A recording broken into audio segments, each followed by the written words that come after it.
हमने उनको चार्ट में बताया आपके पास आज की तारीख में कितना पैसा है, ये उसका प्रूफ है। उसके बाद आपको हर महीने 7.5 करोड़ लोगों का कितना कंट्रीब्यूशन आता है, ये उसका प्रूफ है।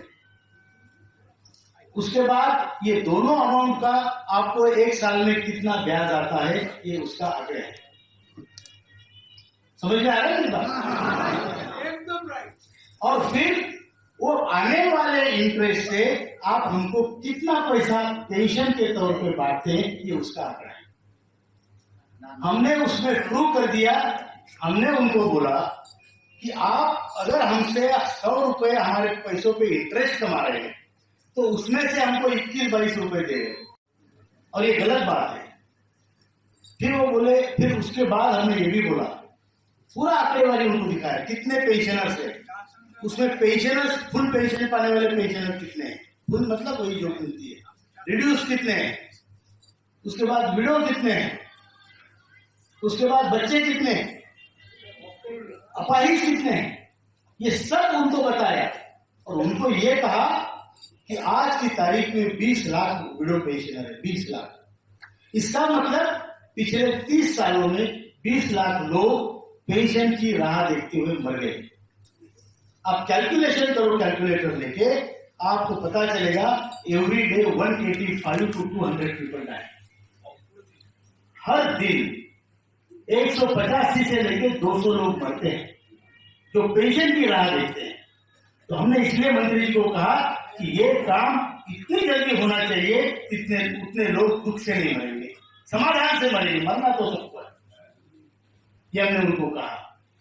फिर हमने उनको कहा कि कैसे ये पेंशन कितनी देनी चाहिए, 7,500 महंगाई भत्ता आप कैसे दे सकते हैं।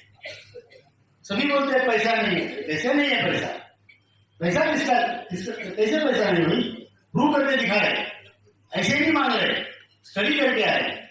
तो उसके बाद 7,500 महंगाई भत्ता देने में श्रम मंत्री, लेबर मिनिस्ट्री और EPFO एक ही है, उन्होंने कितना पैसा देना चाहिए, पूरा इंटरेस्ट उन्होंने हमको देना चाहिए।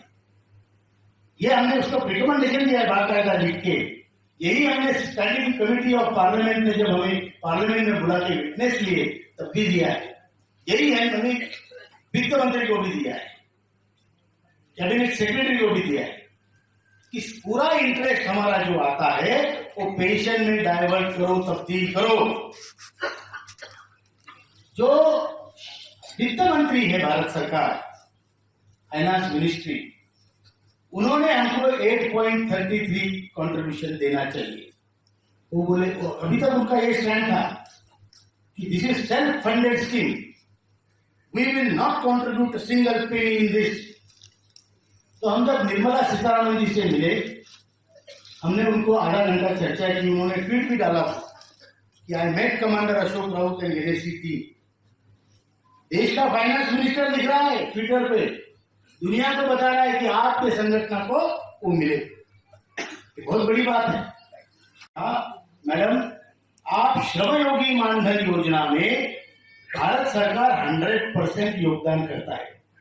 दैट मीन्स अगर मैं उसका पेंशनर हूं या उस श्रमयोगी मानधन योजना में हूं तो मैं 100 रुपए देता हूं तो भारत सरकार भी 100 रुपए देती है। जो यूपीएस है, पहले ओपीएस था, फिर एनपीएस हुआ, अभी यूपीएस हुआ, तो government of employees, government employees के लिए भारत सरकार 18.5% योगदान करती है, और हमारे लिए भारत सरकार का योगदान 0 है। 1.16 जो देते हैं वो एडमिनिस्ट्रेटिव एक्सपेंडिचर के लिए देते हैं, पेंशन के लिए नहीं देते। तो हमने निर्मला जी को कहा, मैडम हम आपके सौतेले लगते हैं क्या, हम भारत माता के सौतेले पुत्र है क्या? नहीं। ये हमने उनको पूछा कि किसी के लिए कुछ व्यवहार, हमारे लिए अलग व्यवहार, ये क्यों होना चाहिए।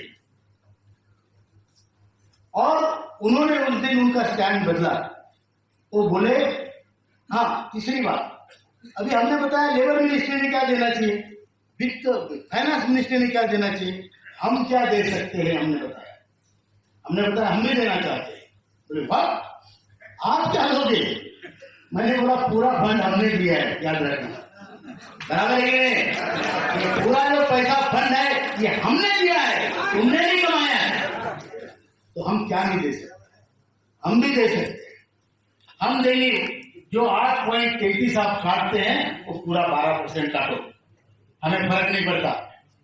जो 15,000 की सीलिंग है 25,000 करो, हमें फर्क नहीं पड़ता, क्योंकि जवानी में हमारे 2 पैसे चाहे कम हो जाए लेकिन बुढ़ापे में हमारी इज्जत बचाओ।